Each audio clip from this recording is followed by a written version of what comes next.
8 Super Grandmasters have qualified for the Chess Candidates Tournament 2020 that will start at the 15th of March in Yekaterinburg in Russia. The winner of this tournament will be the next challenger of the current chess world champion Magnus Carlsen from Norway. Qualified for the Candidates Tournament are the following players: Fabiano Caruana, the current number 2 of the world with a rating of 2,842. He is allowed to play the Candidates Tournament because he was the runner-up in the World Championship in 2018.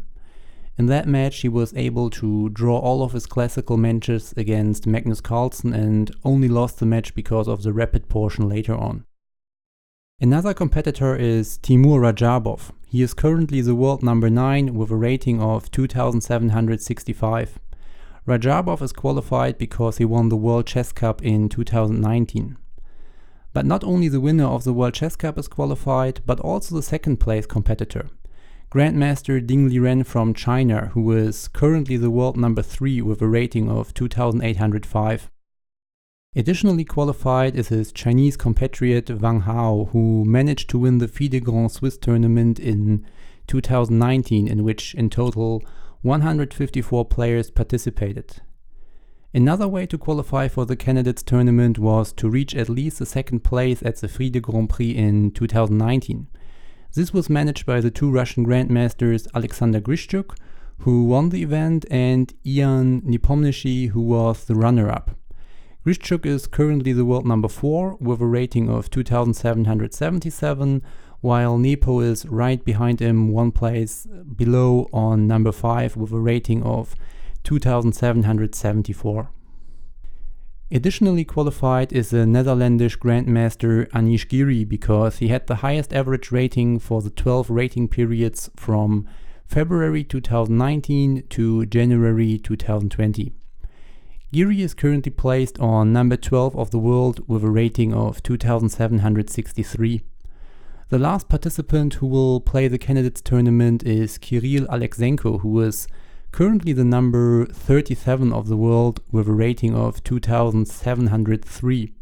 He was chosen by the Russian Chess Federation to play as a wildcard.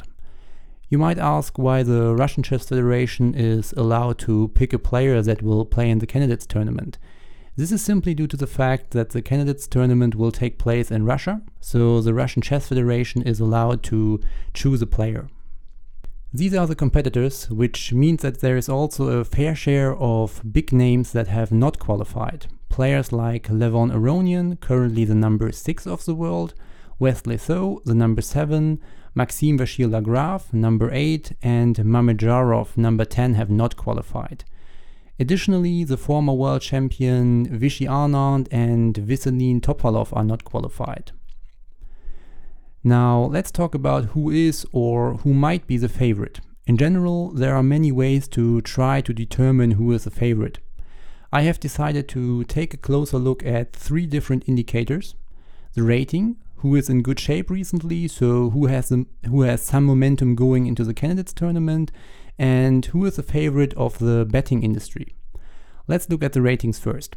Caruana is a top seed with a rating of 2,842, only 20 points behind the world champion Magnus Carlsen. Ding Liren is the only other competitor that also has a rating of more than 2,800 with a rating of 2,805. And then there is the rest of the field with ratings between 2,763 to 2,777. Only Aleksenko is with a rating of 2,703, a clear underdog. Another factor that could play a role is the momentum, so who was in very good shape recently. I think the players that have qualified for the Candidates Tournament by winning a big event are certainly having some momentum. They have shown that they are in good shape and able to win big tournaments at the moment. Teimour Radjabov won the World Cup, Wang Hao the Grand Swiss Tournament, and Grishchuk the FIDE Grand Prix, and additionally the World Team Chess Championship. Ding Liren won the Grand Chess Tour in 2019 and additionally the Sinquefield Cup ahead of Magnus Carlsen. They had both scored 6.5 points in the classical portion, but Ding won both blitz tiebreak games. Fabiano is probably the one with the most momentum. He won the Tata Steel tournament this January ahead of Magnus Carlsen, winning in total 20 rating points.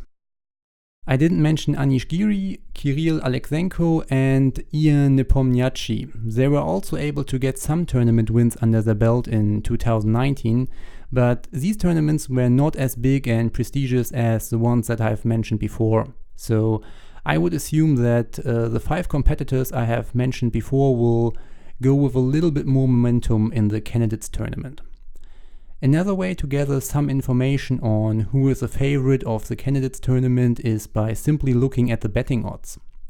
The betting odds are usually quite reliable because the betting providers are earning their money with more or less realistic betting odds. As an example, I have looked up the stats on the site bwin. A little explanation: a lower number means that bwin considers them more likely to win the tournament.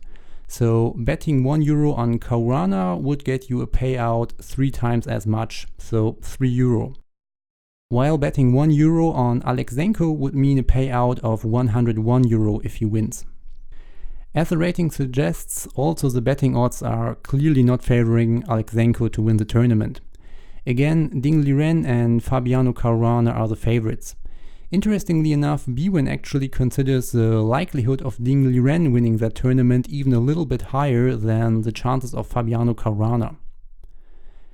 That was my video on the upcoming candidates tournament. We have 8 interesting candidates, and with Fabiano Caruana and Ding Liren 2 favorites, but also a field of contenders that are lurking in the shadows, ready to take the number 1 spot if Fabiano Caruana or Ding Liren are not in good shape. That's all for this video. I hope you enjoyed it. Thanks for watching. Bye.